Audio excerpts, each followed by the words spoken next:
Welcome to Seven Skills for the Future podcast. My name is Emma Sue Prince and I'm author of Seven Skills for the Future.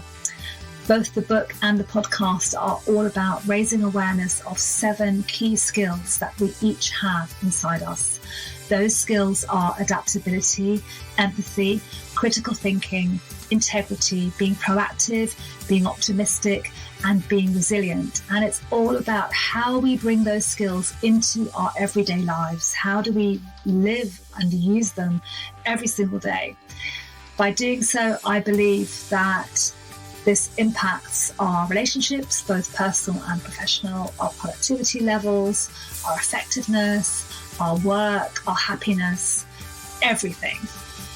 Today, I am welcoming Martin Bromiley to the podcast. Martin is a senior airline pilot with one of the major UK airlines.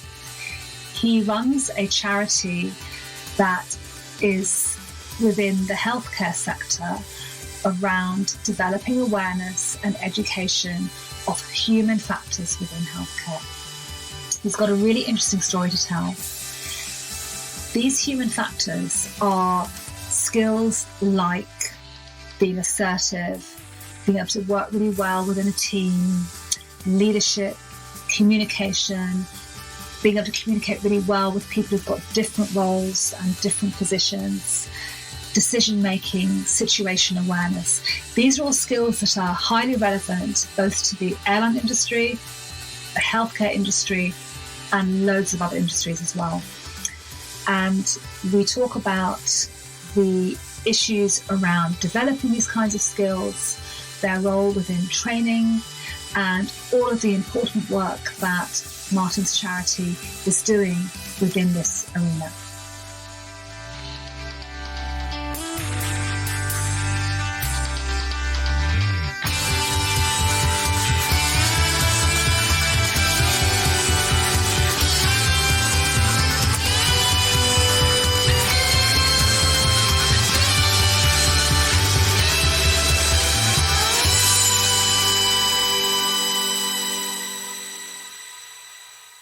So I'm delighted to be welcoming Martin Bromiley to the show today. Thank you so much for being with us today, Martin.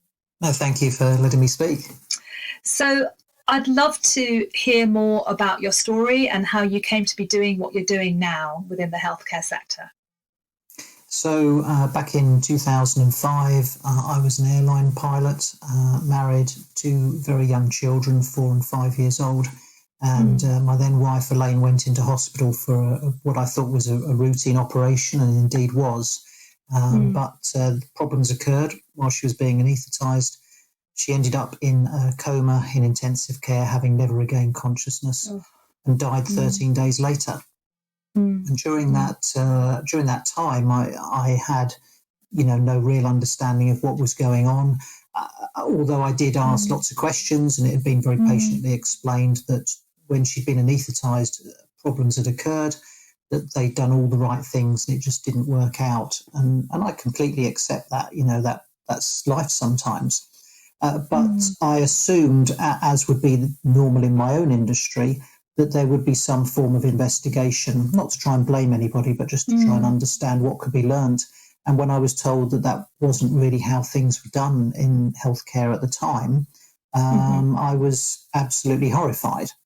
And it's a long story, but in the end, I managed to persuade the director of where it happened, the establishment where it happened, that there should be some form of independent review for the purpose of learning. And when I got the report back from that and then subsequently went through the inquest, what I recognised is that what happened to Elaine wasn't, in fact, a whole set of healthcare issues.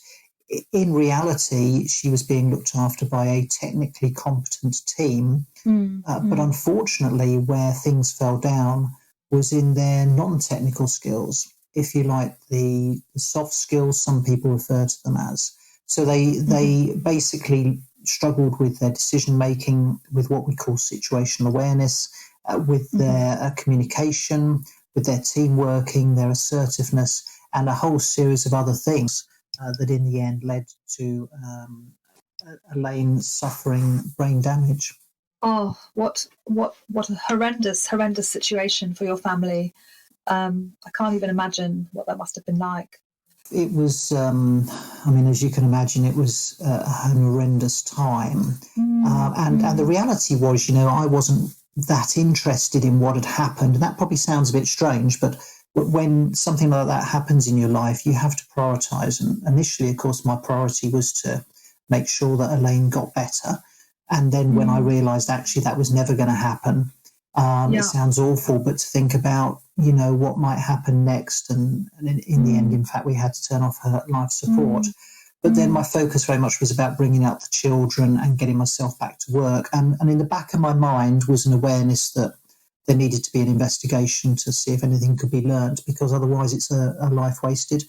And it was only after a period of time, when I'd read the report, when I'd been to the inquest, that I suddenly started to think, hang on a minute, all the things that came together in Elaine's death were exactly the same things that in aviation we are trained on, we are examined on, and we spend our working life talking about. Yet when I spoke to doctors, and it was particularly doctors initially, and talked about this stuff, they looked at me as if to say, we're not sure what you're on about. We've never heard about any of this human factors stuff, basically. And so at what point did you then decide to actively work in this area and do what you're doing now with your charity? How did that come about? So I think it was an evolving process that was never planned. As I say, my priority was looking after the children and getting back to work. And I did get back to work, and I'm still flying today. I'm a training captain for a major UK airline. But in the background was every so often I'd hit the emails or the phones and have a chat with people, and I'd get passed on from person to person, basically, saying, oh, I can't really help you, Martin, I'm a doctor, but I've got a friend who might know something about this. And over a couple of years, I built up a list of emails and phone numbers and of people across the country who are working in healthcare, some world-class academics, but all the way through to chief execs of hospitals and clinicians of all sorts. And I got a list of maybe 50 or 60 people. And I went to the Department of Health and said, there's people down in Cornwall doing some great stuff and some people in Scotland doing some great stuff, but they're not aware of each other. They're not talking to each other. If I get them together in a room, will you pay for the room? And they said no. So I thought, fine, I'll do it myself, which is what I did. In fact, they did actually end up paying for the room. But we got everybody together, maybe 40 or 50 people in a room back in 2007. And we just spoke about what was going on, and somebody said, well, maybe we need to kind of keep working together, and we need to have some mechanism for helping support that. So I created a charity really as a vehicle. But that charity has now progressed. We're now 12 years down the line, and we've been remarkably influential, actually, in not only in promoting an understanding of human factors at the front line, and now, for example, if you go on through a medical degree, if you go through as a nurse through your training, you will come across human factors. But actually, more fundamentally, we've had changes in policy at the very top as well, which are trying to make it easier to understand and implement these things. And so that charity, although my profession is still as a pilot, on the side, I'm still helping to run the charity as part of a team of trustees. Okay, and the charity delivers training as well, is that right? No, actually, funnily enough, we don't, and that's but it's a common misconception, and it's lovely you've said that. But actually, what we do is we just promote the science of human factors. So our raison d'etre is basically about education in its widest sense. So education could be what I'm doing today, talking to you. It could be about sitting down with a health minister for half an hour and explaining the science of it. It could be writing articles or producing videos and DVDs, podcasts, all that sort of stuff. It's trying to educate in the broadest sense, but there are people out there who actually deliver this sort of training commercial organisations, and also within the NHS as well. Yes, that's right. They do, and we've come across them as well in the work that we do. But it still strikes me that these sessions, that as an outsider to the NHS, these sessions seem to be very isolated. Yes. So and not very long. So people will come to a session. I actually sat in on a human factors session that was about, I think it was like half an hour. Half an hour, 40 minutes. And I couldn't help thinking, well, what happens after this? What happens when they're actually back at work? And I couldn't agree more with you, that there is a kind of philosophy, I think, in the NHS, particularly that we do tick boxes, and we've done our half-hour human factors training. Now let's move on to something much more important, is the kind of attitude. But fundamentally, the science of human factors actually goes much deeper than our behaviours. It's much more about the design of the system. Yeah. So, for example, in my late wife's case, there were 4 junior staff, if I can call them that, in the room, 2 nurses and 2 anaesthetic assistants. And they struggled to speak up. And in fact, 2 of them tried but were unsuccessful. So you would immediately say, well, clearly there's a behavioural issue. We need to train our more junior staff in how to speak up. But then you say, well, actually, but shouldn't the more senior staff be encouraging that? So we then need to look at their behaviours. But then it goes beyond that to say, but why do those behaviours not come naturally in the first place? And when we start to look at the system, there are minimal opportunities, for example, to brief and debrief often during procedures. And I know we now have a safer surgery checklist, which some people struggle to apply. But it goes beyond that, all the way through to who we select, for example, for medical school. So we tend to select people who are often highly competitive. They've had to be to get really good grades. And then throughout their medical career, they often have to compete for roles and posts and things like that. But those same behaviours that are often exhibited in that competitive environment are exactly the same behaviours that discourage people speaking up, but they also encourage the idea that the individual, the hero, can save the day. The problem is that might have been true in healthcare 150, 200 years ago, where you went to see a physician or a surgeon.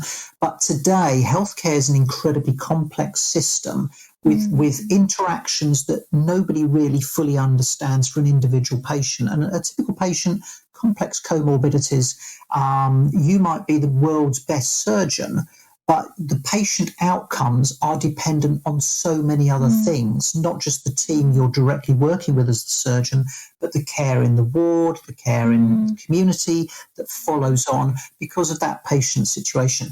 And understanding how the system works and how we can design the system that makes it easy to do the right things, and therefore also encourage the behaviours that make it easier for people to do the right things and harder to do the wrong things, is a fundamental. So you're absolutely right.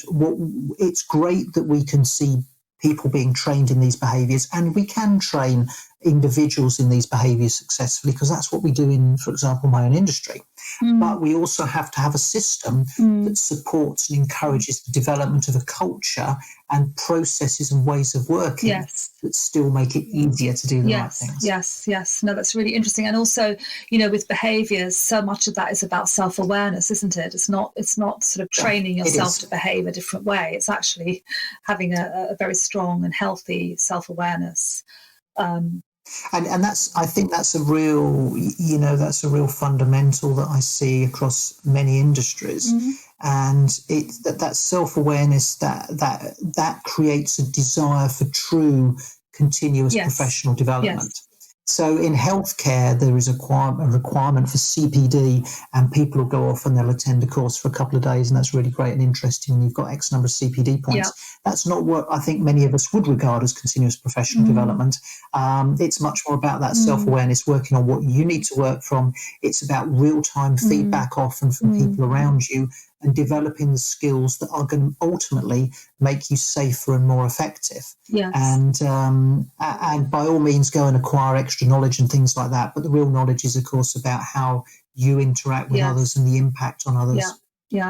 And could you? I'm just curious about how this is addressed in the airline industry. So, could you talk about some of the training that is done there around these skills, and the conversations that take place and so on? Yeah. So, for example, we will. It's a theme of your training. So, from the day you walk through the doors of a flying school, for example, all the way through to the day you retire, there is obviously a lot of technical knowledge and technical skills that you require to get and to develop. But the non-technical skills are built into that. So, for example, it's no good me being able to land a plane really, really well using my hand-eye coordination if I'm unaware of what's going on around me, if there's other aircraft on approach at the time, or if maybe a mistake has been made by air traffic control, or maybe I'm making a mistake. I need to also understand those other skills of things like we talk about situational awareness and decision making, prioritization, workload management. All those things come together to create a much better outcome. And so throughout the training, it's that kind of build of technical and non-technical goes on all the time. Now, we do have some specific standalone training. We talk about something called crew resource management, and we also talk about things called threat and error management, and we actually have courses on those. So, for example, you'll go through your flying school and attend a number of courses and be examined in those topics. But also when you get to your airline, you'll have to attend other courses and you'll be continually assessed on those. So, for example, as a training captain, as an examiner, one of my roles is that I have to not only examine people's technical skills, and these could be people who are, just coming up for retirement, but we're still examining, looking at their skills every 6 months. And it's assessing those skills, a range of competencies, to see that they are doing the right things and to see what they can learn. So there is for aviation, it's very much about, it's not just assuming, it's not just doing paper examinations, it's also about observing in simulated situations and in real situations. And that's where you get good quality objective feedback from on what we see on a day. Yeah. And then people can build on that. Yeah. And as you say, it's something that you've got to be doing on a regular basis, because these human factors, they fluctuate, don't they? I mean, you don't sort of have them, and then they do. Yeah, absolutely. And and over your career, your skills will change and your abilities will change. But the problem is we assume, I think, in healthcare that when you're a new, and again, I'm deliberately using the term medical student because I think that drives behaviours we see, for example, with nurses and with physios and things like that throughout the system. Where the medical schools go, the others tend to follow. So throughout medical school, the idea is if we can pump you full of knowledge, then you're going to be perfect one day and you won't make mistakes. And that seems to be the philosophy. Whereas the real world, we know, and everybody I talk to outside of healthcare understands this, that real human beings make mistakes. Yes. So we need to work in ways and we need to develop the ways of working that reduce the probability that those errors can become serious. And that requires good teamwork. So that's why we focus on developing those skills as opposed to healthcare, which seems to still live under this idea that knowledge will trump everything. And if you are a specialist after a number of years, you will know everything. Yes. Of course you won't. You can be the world's best surgeon and you can still take out the left kidney instead of the right kidney by accident. And we know that has happened on numerous occasions. And so are these stupid people? Well, the answer, of course, isn't that they're stupid. The answer is there is something about the way in which they're working, the environment, the tools, the people around them that is not allowing that safe outcome to happen. I completely agree with you about the system and the culture, because another issue around training and soft skills training, which I'm sure you're aware of, is that it in itself is pretty unregulated. So, these organisations that are delivering human factors training or any of these sorts of skills around teamwork, leadership, communication skills, it's all unregulated as well. And the quality of training in those areas can also be very variable indeed, which I don't think helps. Yeah, and certainly, so one thing we've done in aviation, and in fact it's European wide at the minute, there are European regulations which we currently adhere to and we are likely to adhere to for the skills required of the people who are delivering this training and what the training should include and what it should be like and what it should focus on. And you have to be qualified to be able to deliver that training in aviation.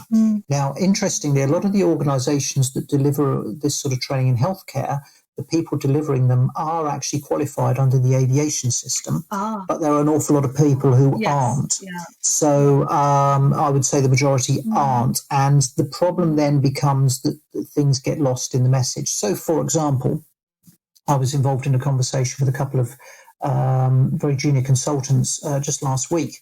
And they were talking about the danger of personality profiling in selection.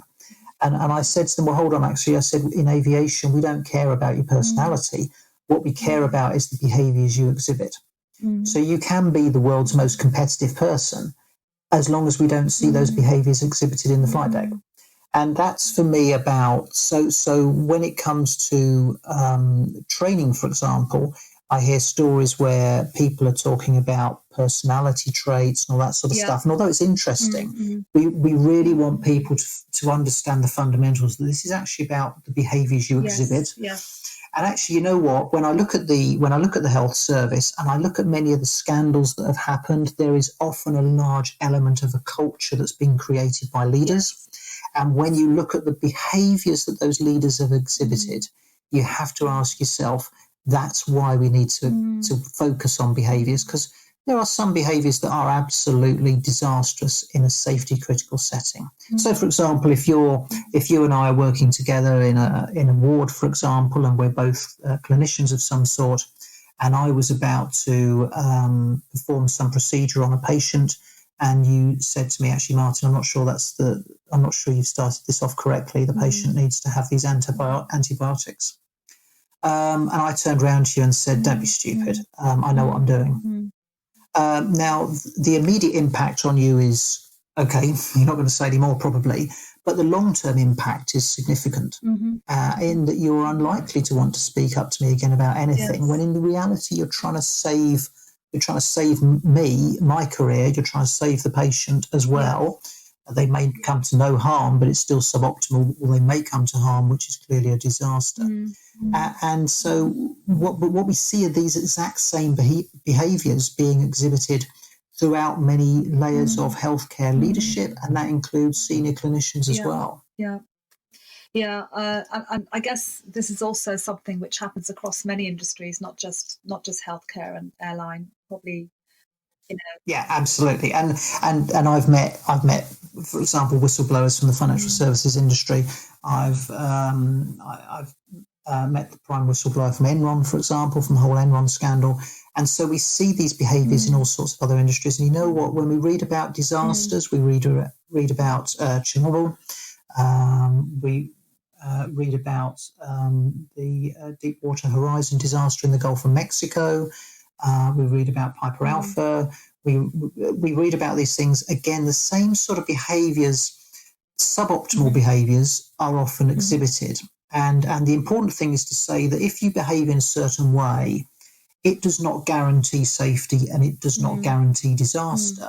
But what we know through history in safety critical industries is that there are certain behaviours that often are present prior to a disaster. And there are certain behaviours that are often present prior to a success. So we really want to develop those behaviours that are that support good, safe outcomes, and we want to try and avoid those behaviours which can often lead to disasters. And is your charity creating and conducting research around all of this and documenting the research? So what we're trying to do is we're trying to act as a conduit, basically, and as a repository for information. So we will get people getting in touch with us saying, I'm working on a project around human factors and specifically around, I don't know, decision making. Up in Bolton, is there other people I can talk to? And we then try and put them in touch with others who might be able to work on that area. Likewise, if somebody comes to us and says, here's some research, then we will try and host it on our website, or at least provide links. So it's basically trying to provide those resources. It's trying to open a window in a way. But it's a very valuable process. So we have about 3,500 supporters on directly with the website, another 12,000 or so through social media. And what we often find is we have a very valuable insight into what's going on in healthcare, because unlike a lot of bodies, we are focused on everybody, if I can say that. So it doesn't matter whether you're a world-class academic, a chief exec, whether you're a porter, a nurse, whoever you are, you can engage with us. And that means that, for example, I was in a meeting 3 years ago with the then Secretary of State for Health, and there was a query over a particular policy, and I was able to produce evidence and say, well, from across the range of people that we work with, this is what we understand, these are our views. And I don't think there's many other organisations in healthcare who can claim to be able to do that.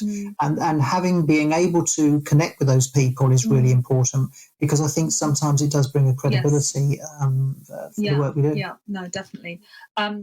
So, Martin, I want to end with a more personal question, if that's all right. When you look back at the last 12 years and the loss of your wife and creating what you've created, I mean, this is not something you could ever have envisaged doing, 20 years ago, or So how do you feel about the work that you're doing and the fact that it's come out of such a tragedy? I think it's probably given me something to focus on. It's given me something that is good. I think, when you face, and we all face disasters in our lives of varying sorts, and it's very easy to get angry and despondent, but actually it doesn't really help. The only thing that really makes a difference at the end of the day, I think, for me, is whether people can learn. And so for me, I can look back, because I do get emails from people who say, you know what, actually, I saved a life yesterday. I remembered what happened in your late wife's case. This is what I did. And I also get emails and letters. Literally, I just got a letter a few minutes before I came on this call from somebody to say that, that my work has had a tremendous impact on their life. And I think, for me, those are really valuable things. All I ever wanted to do, really, was to be able to say to my two children that although they lost their mum, some good had come from what had happened. And I think for me, that's the really valuable thing. And you know what? What's for all the kind of structural and policy changes that I might have been involved in over the years, I think the biggest change has been that when I go to listen to doctors or nurses or other staff talking, they can often have conversations about human factors from the perspective of somebody who has an insight into what it means and how it affects their practice. And what that means is sustainability, that once you've kind of opened the box about the topic, people start to look at it, and it does really affect how they continue to work and behave for the rest of their career. And that really is where the sustainability comes from. The policies and all those sorts of things are enablers that make it easier. But so I feel good about where we've come and what we've done. Oh, it's a very inspiring story, and I think the work you're doing is wonderful, and especially given that because we do work with the NHS and we do see people, but we sort of only see a glimpse of them, and we hear a little bit about some of the things that you've said around, the hierarchy and how they interact with each other, and or even working with a group of people who've just coming up to the end of medical school, and they are absolutely constantly on edge, on this sort of high alert, because they've been, as you say, in a competitive environment for several years, and there's so many things that play a part. Could you tell us how people can find out more about you and your charity? With your website? Yeah, of course. So the easiest thing is to have a look at our charity website, which is www.chfg.org. That's the Clinical Human Factors Group. And that will lead to all sorts of other websites and social media sites and all that sort of thing. But that's the first kind of place to have a look. And as I say, we're just, we just act as a hub, if you like, where people can kind of have a look at what we're up to and have a look at what's going on and find out more information from there. But there are plenty of other organisations out there who do this stuff. But we're just open to everybody, I suppose. Well, I'm definitely going to make sure that the people that we interact with on our workshops, that they have access to the website, because it's a resource that we can also provide to them. I don't know to what extent that happens, but we're definitely going to start doing that. So thank you very much, Martin, for coming on the show. It's been wonderful to hear about your work and what you're doing, and really appreciate your time today. Okay, and thank you very much for having me on.